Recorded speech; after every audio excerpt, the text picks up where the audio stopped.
दिल्ली में आतंकी हमले को लेकर जांच एजेंसियों का ताबड़तोड़ एक्शन जारी है और अब आतंकियों के नेटवर्क से जुड़े लोगों की तलाश के लिए एनआईए ने जांच के कोर जोन तैयार किए हैं।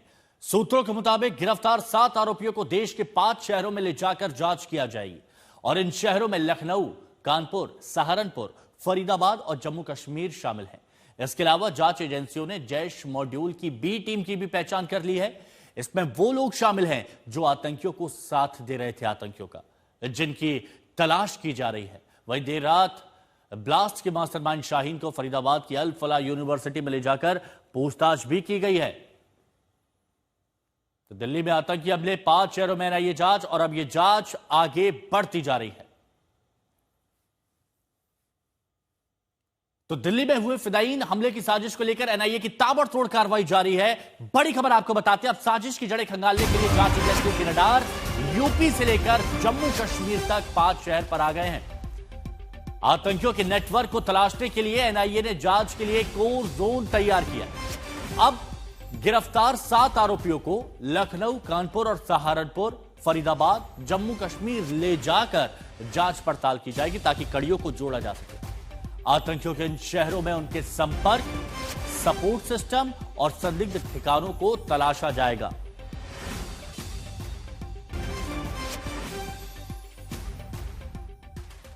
तो देखिए, एनआईए के टारगेट पर 5 शहर हैं, लखनऊ, कानपुर, सहारनपुर, फरीदाबाद, जम्मू कश्मीर। अब जांच के लिए एनआईए ने कोर जोन एक तैयार किया है और आतंकी नेटवर्क की पड़ताल में जांच एजेंसियां इस वक्त जुटी हुई हैं। अब ये कड़ियां कैसे जोड़ी जा रही है, यहां पर देखिए, आतंकियों के सपोर्ट सिस्टम और ठिकानों की यहां पर तलाश की जाएगी कि कौन सपोर्ट कर रहा था, कहां कहां ये लोग रुके हुए थे, किसने मदद की। और एनआईए के रडार पर आतंकियों के सभी मददगार होंगे जिन्होंने लॉजिस्टिक्स से लेकर उनको रहने, संसाधन, पैसा ये सब मुहैया कराया। इसके अलावा एनआईए के रडार पर शिक्षित डॉक्टर्स का भी नेटवर्क है और ये नेटवर्क पूरी देश में एक्सपोज हो चुका है कि कहां कहां ये व्हाइट कॉलर नेक्सस चल रहा था। दिल्ली आतंकी हमले की जांच कर रही एनआईए को अब हमले की बी टीम की तलाश है। ये बड़ी खबर आपको बता रहे हैं। ए टीम सबके सामने आ चुकी है और अब तलाश बी टीम की। एनआईए ने जैश मॉड्यूल के पूरे नेटवर्क के चार्ट को तैयार कर लिया है। इस टीम में वो लोग शामिल थे जो सीधे तौर पर धमाके में नहीं बल्कि आतंकियों को हर तरह से मदद कर रहे थे। डॉक्टर मॉड्यूल से जुड़े दूसरे संदिग्धों की भी पहचान की गई है जिनसे लगातार इस मॉड्यूल का संपर्क बना हुआ था। तो आप यहां पर समझिए कि ये बी टीम क्या है जिसका जिक्र यहां पर किया जा रहा है, जिसकी तलाश है। सीधे तौर पर धमाके में ये शामिल नहीं रही थी, सीधे नहीं थी। बी टीम ने आतंकियों की हर तरह से मदद की, हर तरह से। आतंकियों को ठहरना हो तो ये टीम ने मदद की, आतंकियों को कोई सामान देना हो तो इस टीम ने मदद की। एनआईए ने जैश मॉड्यूल के पूरे नेटवर्क का एक चार्ट तैयार किया है कि कहां कहां किसने कैसे मदद की और हमले में शामिल संदिग्धों की पहचान हो गई है। पूरी टीम लगी हुई है और आतंकियों के संपर्क में रहे लोगों की भी तलाश हो रही है कि किस किस के संपर्क में थे, कहां कहां ये रुके थे। आतंकियों के लोकल सहयोगियों पर भी अब शिकंजा कसता जा रहा है। हिमांशु मिश्रा हमारे सहयोगी हमारे साथ में बने हुए हैं।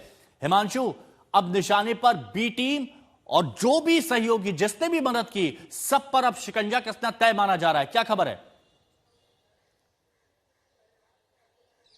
बिल्कुल, देखिए, क्योंकि जितनी बड़ी तैयारी इनकी थी, जितनी पुख्ता तैयारी थी इस मॉड्यूल की, जब पूरी जांच की जा रही है और इनके पैन इंडिया जब इनका पूरा नेटवर्क खंगाला गया, तब जाके एजेंसियों को पता लगा कि इनकी तैयारी कोई एक दिन से नहीं, पिछले 2 साल से ज्यादा वक्त से ये इस तैयारी में जुटे हुए थे।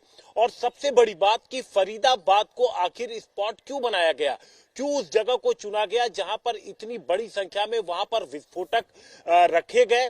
और अलग अलग तरीके से आप देखिए, 2 ठिकाने जो महत्वपूर्ण थे, एक वो ठिकाना जहां से 360 किलो जो प्रोसेस कर दिया गया था, आईईडी लगभग वहां पर तैयार थी, और दूसरा 2500 किलो जो बरामद हुआ था फतेहपुर तगा से।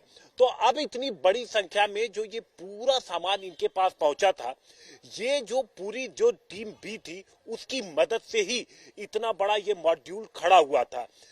तमाम जो टीमें हैं, आप कहिए जो ये डॉक्टर्स का मॉड्यूल है, ये लोग पकड़े गए, लेकिन टीम बी जिनकी लगभग पहचान हो चुकी है क्योंकि तमाम टेक्निकल फुटप्रिंट मिले हैं, इनके मोबाइल से, इनके लैपटॉप से कई ऐसी जानकारियां मिली हैं जिसकी वजह से कई चेहरे साफ हो गए हैं और उनका जल्द से जल्द पकड़ा जाना हिमांशु इस पूरे मामले में बेहद महत्वपूर्ण है। बिल्कुल, और ये कहा भी जा सकता है कि जल्द ही उनके गिरबान तक पुलिस का शिकंजा भी पहुंच जाएगा। शुक्रिया आपका हमारे साथ बात करने के लिए और जुड़ने के लिए।